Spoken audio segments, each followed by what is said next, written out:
And now, Autolite presents transcribed Death and Miss Turner, starring Miss Agnes Moorehead, hoping once again to keep you in suspense.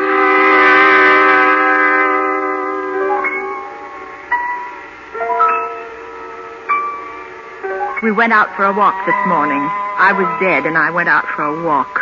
Miss Briggs went with me. It was her idea. I wouldn't have particularly thought of it.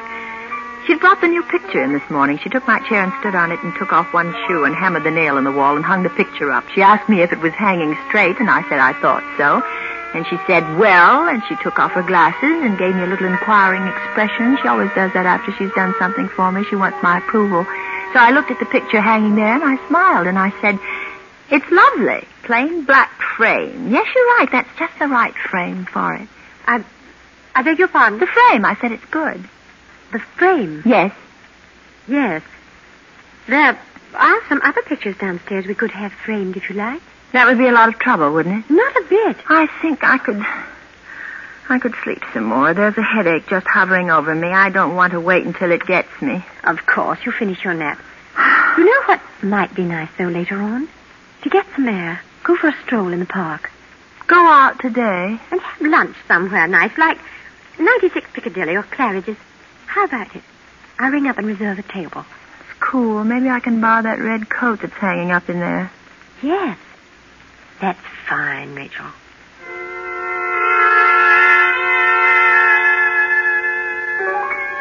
I was dead. Long, long dead. And I went out for a walk. My name is Rachel. Yes, there can't be any doubt about that now.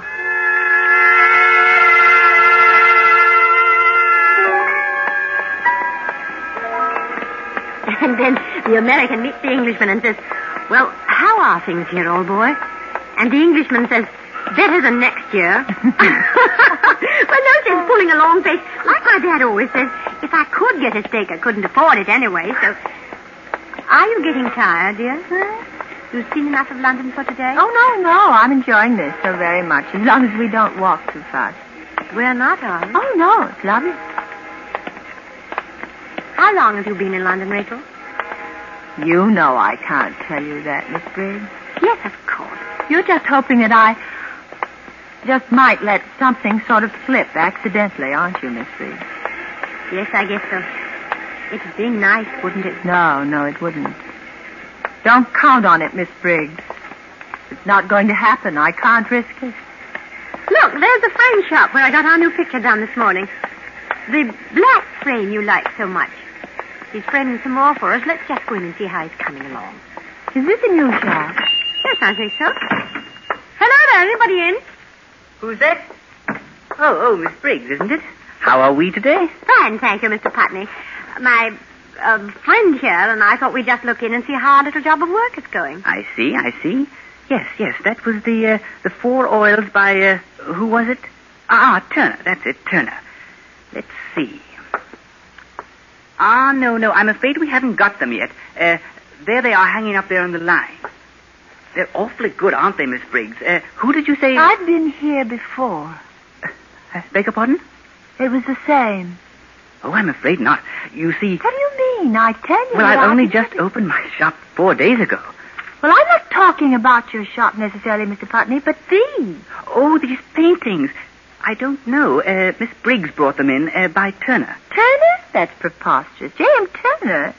Why, these have nothing to do with him. In the first place, he was watercolor. In the second place, landscape. And in the third...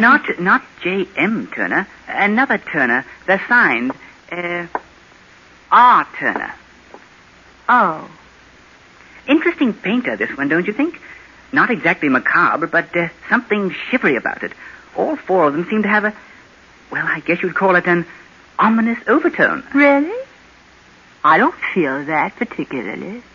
Well, wouldn't you call it a little nightmare when a painter goes to this much trouble, or all this detail, painting a man, his hands, his suit, the handkerchief in his pocket, the carnation in his buttonhole, and then leaves out his face?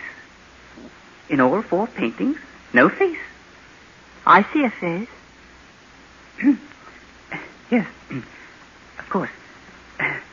Well? Not complete, not the filled-in features, but the qualities of this man's face are there for me, even though they're not there for you. I should know this man if I met him. We must be going. He's dead, I think.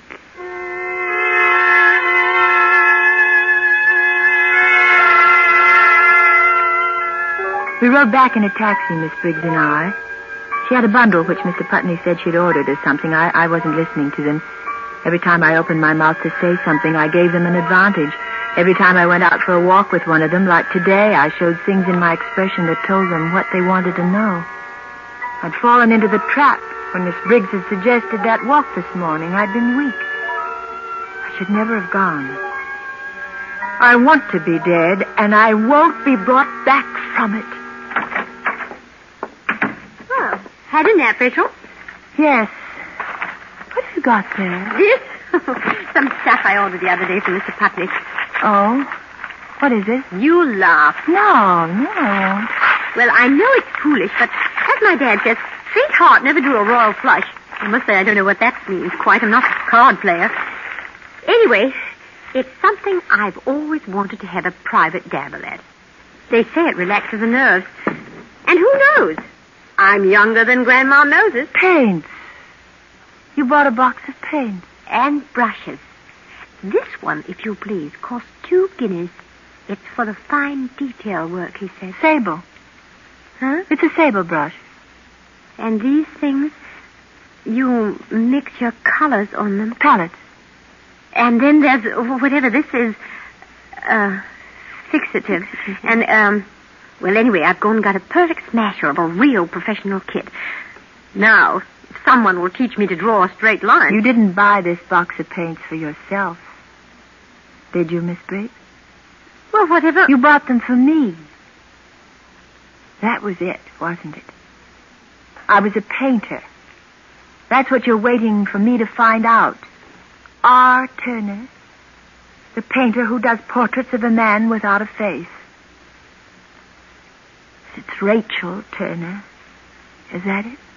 I don't remember it, but is that it? Am I Rachel Turner? Wait here. I'm going to get Dr. Grice.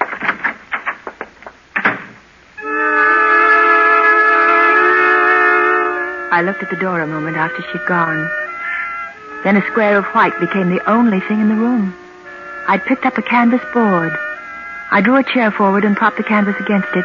I was doing my best not to think, not to govern my actions, simply to allow whatever might happen. My hand was tearing away the cellophane wrapper from the charcoal. I leaned over the square of white prop there on the chair, and like plunging a dagger into a white body, I invaded the whiteness of the canvas with a bold and perfectly symmetrical oval in black, done with one stroke.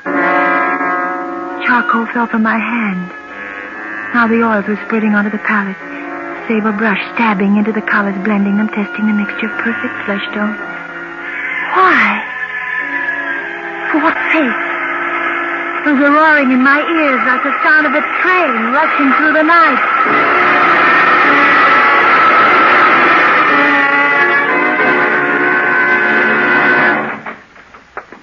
Rachel? Well, we meet at last. That is to say, we meet as people meet in a drawing room, a cocktail party, perhaps, where the hostess hasn't had the time to introduce us all around.